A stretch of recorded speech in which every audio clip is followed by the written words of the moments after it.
Ce point commun que nous avons entre lecteur et écrivain, on va dire, auteur, c'est ce que tout lecteur cherche lorsqu'il lit dans la fonction narrative, c'est d'avoir un approfondissement de la connaissance du monde, le monde qui nous entoure, de mettre un petit peu d'ordre et de donner du sens aux expériences que nous avons de la réalité.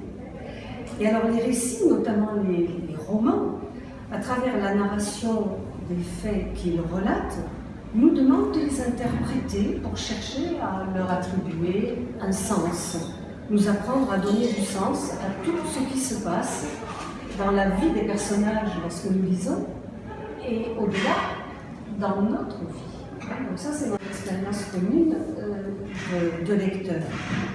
Et en même temps, le lecteur passe un pacte avec l'auteur, c'est-à-dire que le lecteur accepte de feindre, de croire à l'histoire qu'on lui raconte. Et l'histoire devient vraie, l'histoire prend corps. Donc ce lecteur qui passe tacitement un pacte fiction avec l'auteur, sans aller jusqu'à ce que fait Don Quichotte, c'est-à-dire de confondre la réalité et la fiction. Elle pensait à son départ précipité du gîte et lui en parla.